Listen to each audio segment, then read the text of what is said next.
चलो बच्चों, तो आज हम लोग अकाउंट में सेकंड पार्ट का सेकंड चैप्टर कंटिन्यू करते हैं, जिसका नाम है अकाउंटिंग फॉर डिबेंचर।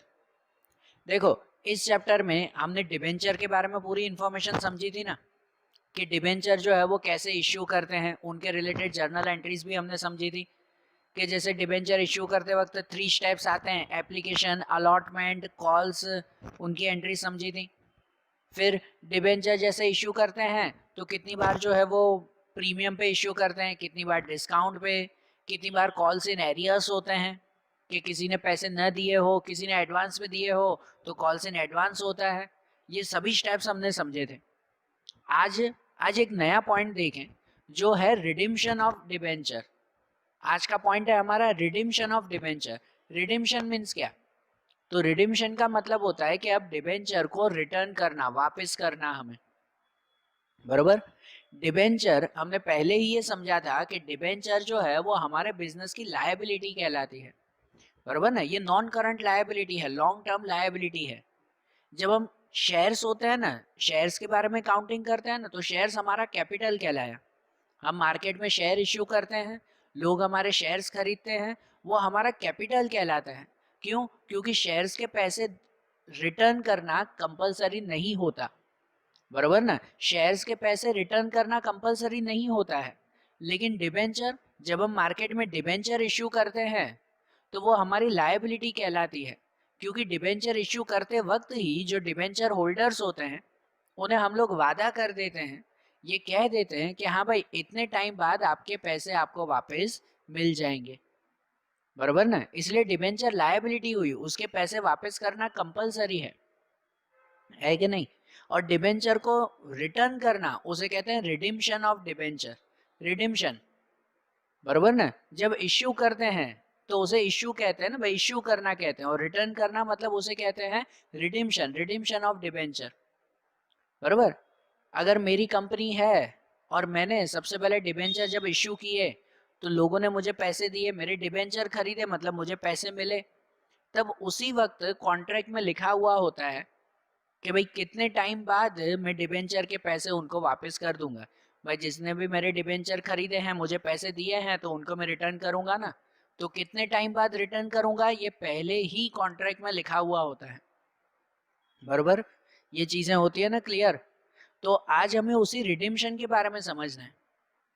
अब जैसे इश्यू करते वक्त अलग अलग कंडीशन आती है, ध्यान से समझना। इश्यू करते वक्त अलग अलग कंडीशन आती है कि कितनी बार इश्यू करते हैं तो नॉर्मल वैल्यू पे, यहाँ कितनी बार इश्यू करते वक्त जो है वो डिस्काउंट पे इश्यू करते हैं।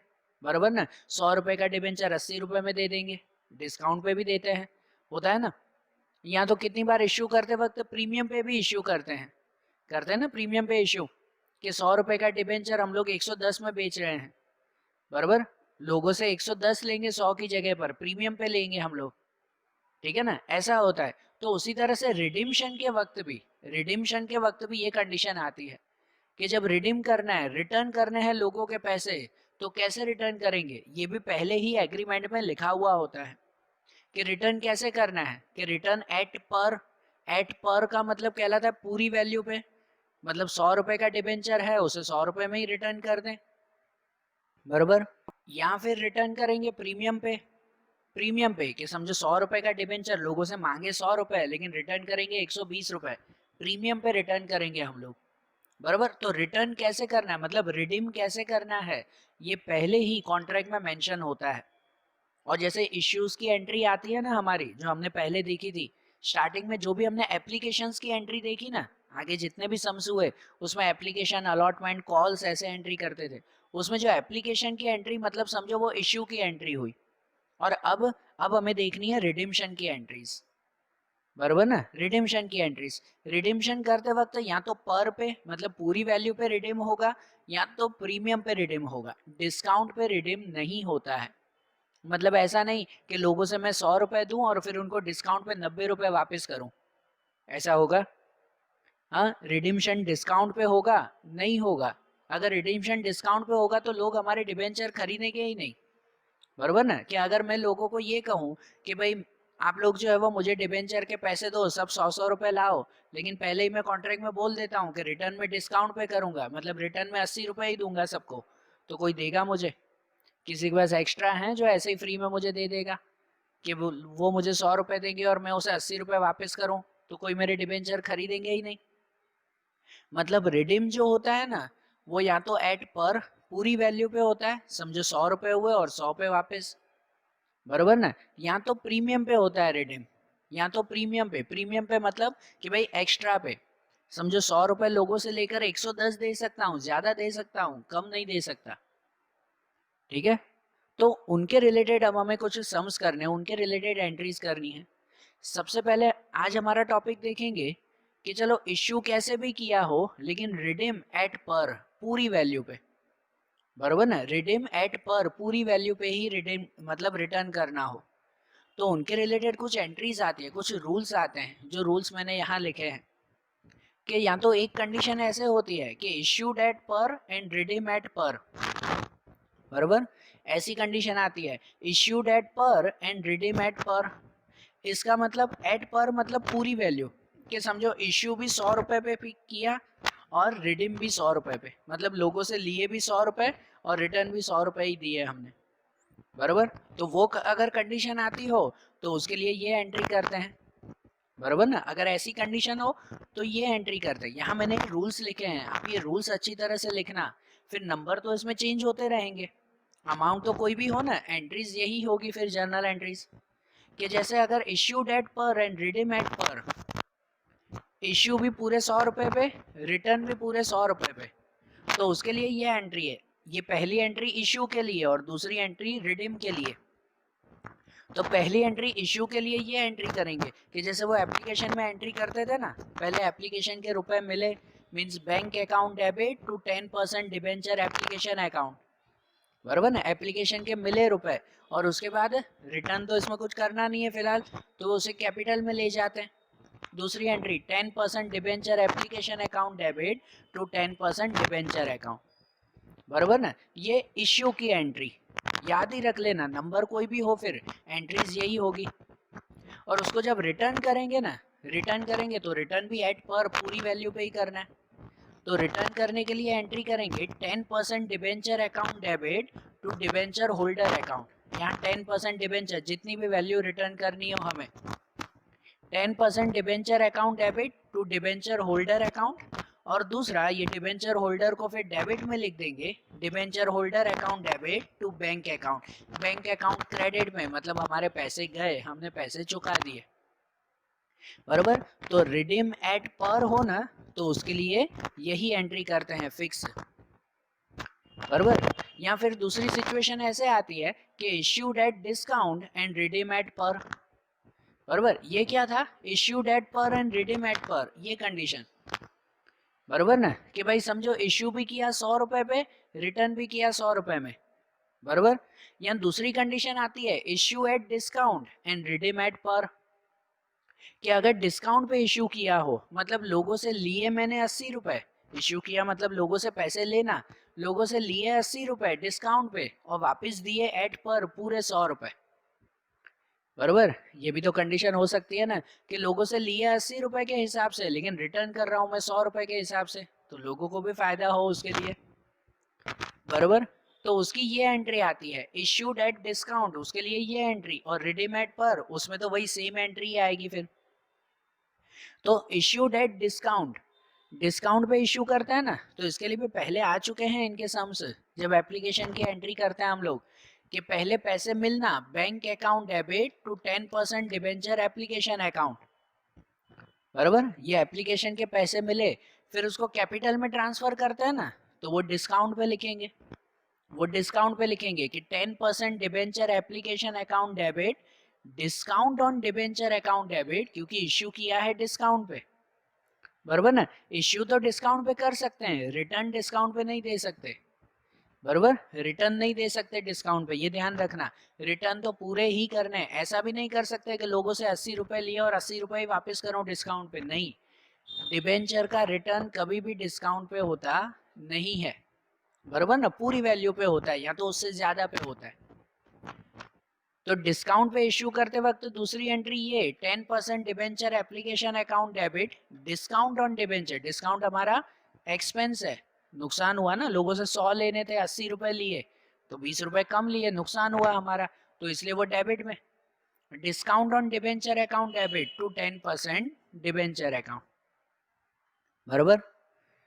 और रिटर्न करेंगे ना रिडीम एट पर, तो रिडीम की तो वही एंट्री जो यहाँ पे की कि पहले 10% debenture account debit to debenture holder account, बराबर। यहाँ डिबेंचर होल्डर में क्रेडिट करेंगे कि हाँ भाई इतने रुपए देने हैं, और फिर दूसरा उसको रुपए दे देंगे कि debenture holder account debit to bank account, बराबर। उन्हें रुपए दे देंगे, debenture holder account debit to bank account, बराबर। समझ आई ये बात। यहाँ तीसरी कंडीशन आती है कि issued at premium and redeem at par. ये हो सकता है कि इश्यूड एट प्रीमियम, प्रीमियम पे इश्यू किए लेकिन रिटर्न पूरी वैल्यू पे किए, मतलब लोगों से लिए 110 रुपए प्रीमियम पे और रिटर्न 100 रुपए पे कर सकते हैं। ये कंडीशन हो सकती है क्योंकि प्रीमियम पे हम लोग इश्यू कर सकते हैं, लोगों से 110 रुपए ले सकता हूँ, ये लोगों की इच्छा, वो अगर देना चाहे तो। लेकिन रिटर्न एट पर पूरी वैल्यू पे, पूरी वैल्यू से कम नहीं कर सकते, रिटर्न पूरी वैल्यू कर सकते हैं, बराबर।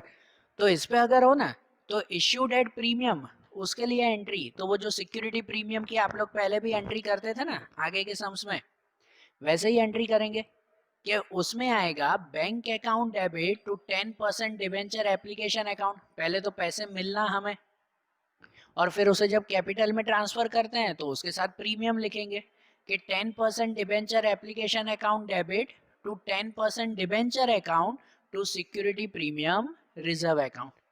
प्रीमियम है, प्रीमियम हमारा इनकम कहलाया, तो इसलिए उसे क्रेडिट में लिखते हैं, सिक्योरिटी प्रीमियम रिजर्व, ये पहले भी आया था ना, बराबर।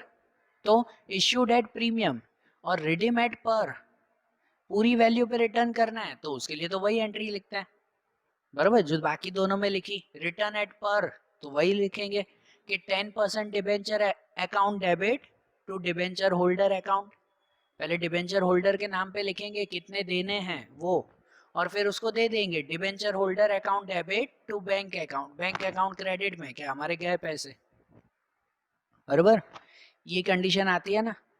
ये कंडीशन हुई कि आप इश्यू किसी पे भी करो, भले पर पे, डिस्काउंट पे या प्रीमियम पे, रिटर्न जब रिडीम एट पर करना हो तो उनके लिए ये एंट्रीज आएगी।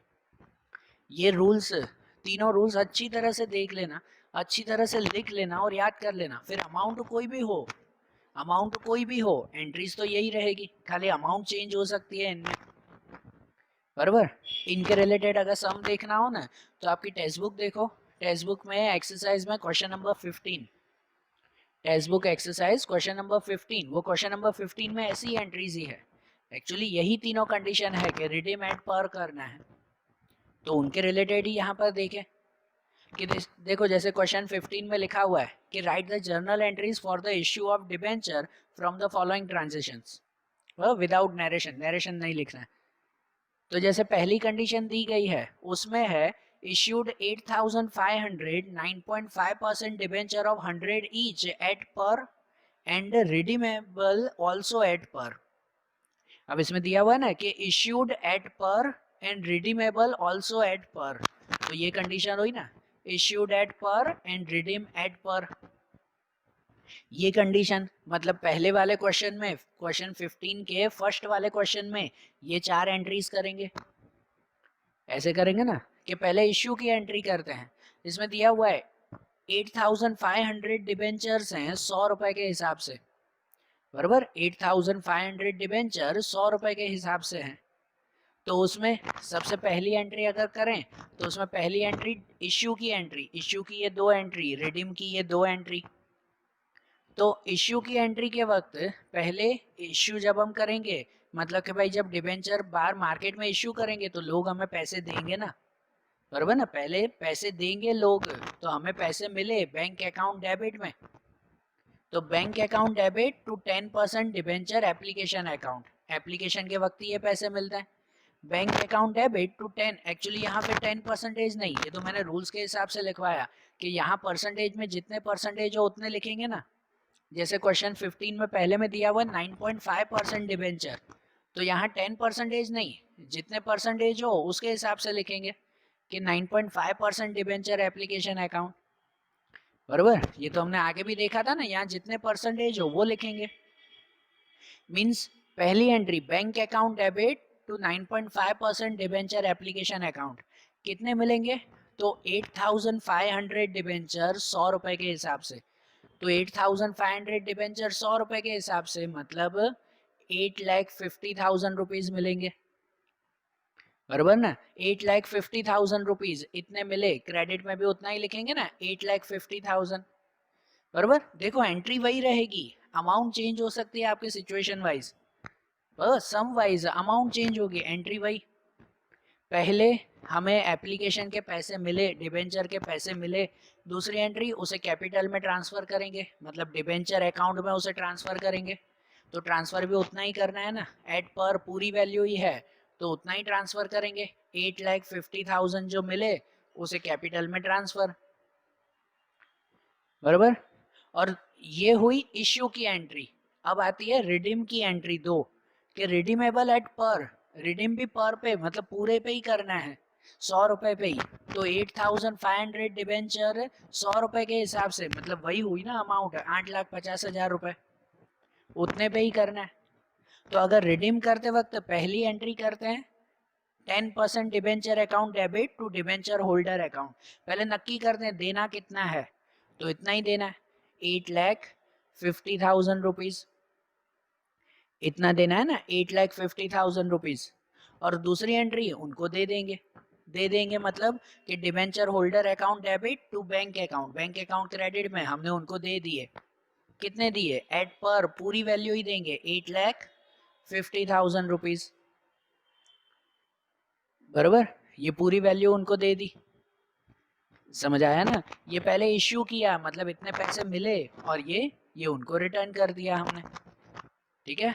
यहाँ रूल में है ना, जहाँ 9.5% है तो हर जगह पे 9.5% के हिसाब से लिखेंगे, ठीक है। परसेंटेज तो जितने क्वेश्चन, जैसा क्वेश्चन में हो वही ना, उसको काउंट थोड़ी करना है, वो तो सिर्फ परसेंटेज का नाम लिखते हैं उसमें। तो समझ आई एंट्री, पहली entry issued at par and redeem at पर। फिर वही क्वेश्चन 15 में ही जैसे सेकंड वाली एंट्री है, क्वेश्चन 15 में सेकंड वाली एंट्री, उसमें ऐसा दिया हुआ है कि issue 9,500 9.5% debenture of ₹100 each at a discount of 10% and redeemable at पर।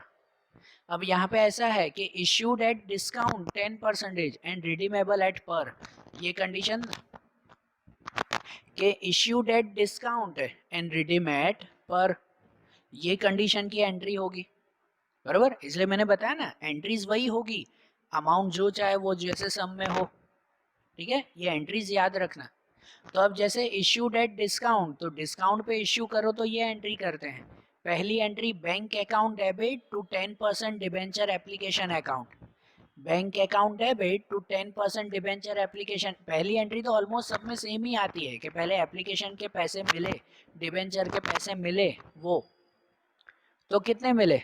9,500 डिबेंचर के 100 रुपए नहीं, डिस्काउंट पे मिले ना, हमने डिस्काउंट पे इश्यू किए हैं तो 100 रुपए पूरे थोड़ी मिलेंगे, 100 रुपए पे 10% डिस्काउंट मतलब 90 रुपए मिलेंगे हमें, बराबर ना, 90 रुपीज मिलेंगे ना, 9,500 डिबेंचर्स के 90 रुपीज, इतना ही है ना क्वेश्चन में, 9,500 डिबेंचर उसके 90 रुपीज मिलेंगे, 90 रुपीज मतलब के वो मिलेंगे हमें 8,55,000 रुपीज, 9,500 मल्टीप्लाई 90 तो वो हो जाएगा 8,55,000 रुपीज, इतने मिले हमें, बराबर ना। आप कैलसी में काउंट कर लेना, 9,500 मल्टीप्लाई 90, डिस्काउंट पे इशू किया है तो मिलेंगे तो उतने कम ना, बराबर।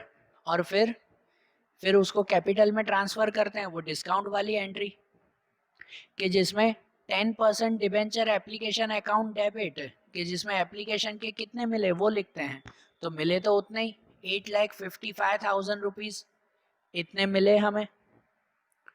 Discount on debenture account debit, discount कितने का दिया? तो 10 रुपए का, यहाँ पे 90 रुपए मिले हमें, तो 9,500 डिबेंचर के 90 रुपए 90 रुपीज, तो ये होगा 8,55,000। फिर ये डिस्काउंट ऑन डिबेंचर, जितना डिस्काउंट दिया, तो डिस्काउंट कितना दिया? 10 रुपए का, मतलब 9,500 डिबेंचर्स के 10 रुपए, तो 9,500 डिबेंचर के 10 रुपए मतलब कितने हो जाएंगे, 95,000 हो जाएंगे, बराबर। और यहाँ 10% डिबेंचर, तो 10% डिबेंचर में तो पूरे रुपए लिखते हैं, बराबर ना। ये डिबेंचर में तो पूरे रुपए लिखे जाते हैं, पूरे मतलब पूरे 100 रुपए लिखेंगे उसमें, ठीक है। मतलब 9,500 डिबेंचर के 100 रुपीज, तो उसके 100 रुपीज कितने हो जाएंगे, 9,50,000 रुपीज, बराबर। ये हो जाएंगे 9,50,000 रुपीज, बराबर। तो ये डिस्काउंट की एंट्री हो गई ना, इश्यूड एट डिस्काउंट, वो एंट्री। और उसको अब रिडीम करना है, रिटर्न करना है 100 रुपए पे, एट पर मतलब पूरे 100 रुपए पे ही, बराबर। कोई कम ज्यादा नहीं, पूरे 100 रुपए पे रिटर्न करना है। तो अगर पूरे 100 रुपए पे रिटर्न करना है तो पहली एंट्री आती है उसकी 10% debenture application account debit to debenture holder account, कि जहां पहले नक्की करते हैं कितने रुपए हमें रिटर्न करने हैं, तो पूरे 100 रुपए रिटर्न करने हैं, तो 9,500 के 100 रुपीज मतलब रिटर्न करने हैं हमें 9,50,000 रुपीज।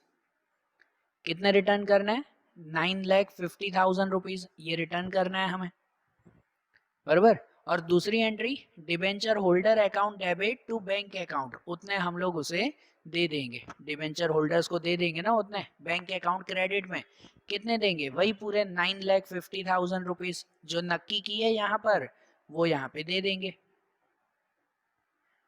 तो ये भी एंट्रीज हो गई ना, बराबर। ये सेकंड की एंट्री हुई कि जब issued at discount and redeem at par, ये ध्यान देना। और हाँ, इनमें भी ये मेरी मिस्टेक हुई कि यहाँ क्वेश्चन में था 9.5% डिबेंचर, तो यहाँ पर भी सब में क्या आ जाएगा, 9.5% आएगा ना। ये परसेंटेज तो जो भी हो, अगर 12% हो तो यहाँ पे 12% लिखना है, ये तो खाली नाम लिखना है ना हमें, बराबर ना। एंट्रीज तो वही की वही आएगी हमारी, समझ आ रही है बात। ये एंट्रीज इसलिए बोल रहा हूँ कि ये रूल्स याद कर लेना, फिर नंबर जो भी पूछे, अगर एग्जाम में नंबर चेंज करके भी पूछे तो आपको ये रूल्स के हिसाब से तो याद होने चाहिए ना। अब तीसरी सिचुएशन जैसे आएगी कि उसमें आएगा issued at premium and redeem at par, बराबर, कि प्रीमियम पे इश्यू करना और रिटर्न पूरे रुपए पे करना।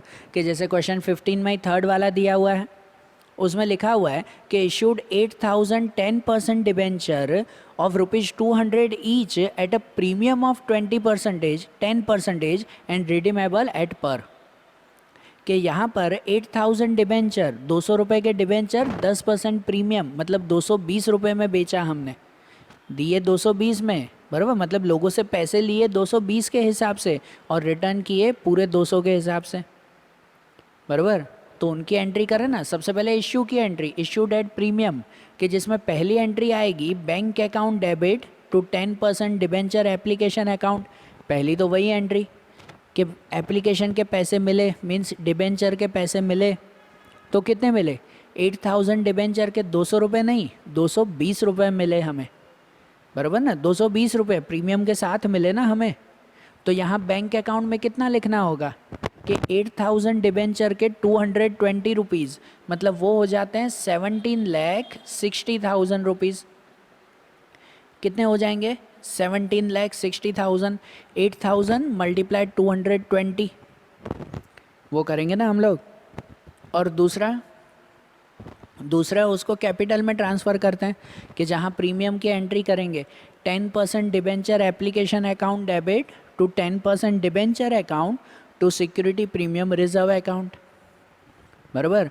मीन्स कि यहाँ पर 10% डिबेंचर एप्लीकेशन में पूरे पैसे लिखेंगे जितने मिले हमें, कितने मिले, 220 रुपये मिले हमें, तो 8,000 के 220 मीन्स 17,60,000 वो डिबेंचर एप्लीकेशन में।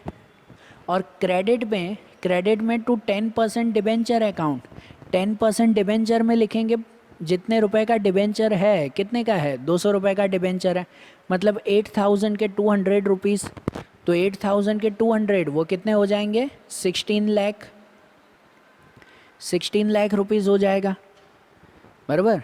और यहाँ पर to security premium reserve account, security premium reserve मतलब उसमें लिखा जाएगा कितने प्रीमियम के मिले, तो कितने मिले, 20 रुपये प्रीमियम के मिले। 8000 डिबेंचर के 20 रुपीज़, तो 8000 के 20 रुपीज़ कितने हो जाते हैं, 1,60,000। 1,60,000 रुपीज़ वो मिले हमें प्रीमियम के, बराबर। तो ये हो गया इशू एट प्रीमियम। और फिर करेंगे रिडीम एट पर, पूरे पैसे ही वापस देने, मतलब वापस देने 200 रुपये ही, 8000 डिबेंचर के 200 रुपये ही वापस देने हैं। मतलब यहाँ पे जो पहली एंट्री आएगी रिटर्न करने की, रिडीम करने की, 10% debenture application account debit to debenture holder account. भाई डिबेंचर होल्डर्स को देना है ना, तो कितने देने हैं, 200 रुपये देने हैं 8000 डिबेंचर के। तो 8000 डिबेंचर के 200 रुपये मीन्स 16 लाख। रिटर्न हमें 16 लाख ही करने हैं, बराबर। और दूसरी एंट्री ये नक्की किया भाई इतने रिटर्न करने हैं, तो दूसरी एंट्री में उसको रिटर्न कर देंगे, debenture holder account debit to bank account, बराबर। Debenture holder to bank account, उसमें भी 16 लाख के पूरे 16 लाख हम लोग रिटर्न कर देंगे उसमें, बराबर। ये एंट्री हो जाएगी ना। तो ये हो गई issued at premium and redeem at par, ठीक है। ये ध्यान देना, बराबर, कि आज हमने जो पॉइंट देखे कि उसमें इश्यू अलग अलग तरीके से था और रिडीम किया एट पर, पूरे पैसों पे। अब कल के वीडियो में, दूसरे वीडियो में एक दूसरा पॉइंट देखेंगे कि जिसमें इश्यू भी अलग अलग तरीके से हो लेकिन रिडीम होगा प्रीमियम पे, बराबर है। डिस्काउंट पे रिडीम नहीं करते, ये मैंने पहले ही बताया कि इश्यू अलग अलग तरीके से होगा लेकिन रिडीम कैसे होगा, प्रीमियम पे होगा, बराबर ना। तो उनकी जो कंडीशंस है, वो जो रूल्स हैं, वो अब हम लोग कल के वीडियोस में देखेंगे। और आज के जो ये रूल्स हैं ना, इस क्वेश्चन 15 के साथ ये सभी रूल्स वो अच्छी तरह से याद रखना। ऐसे मत समझो कि सम्स कर रहे हैं हम लोग, ये रूल याद रखो। तो सम के नंबर तो कोई भी पूछे आप उसमें लिख सकते हो, बराबर। तो ये रूल्स अच्छी तरह से लिखो, तो अब उनके आगे की जो दूसरी कंडीशन है रिडीम एट प्रीमियम, वो अब हम लोग कल के वीडियोज़ में देखेंगे। Okay, thank you.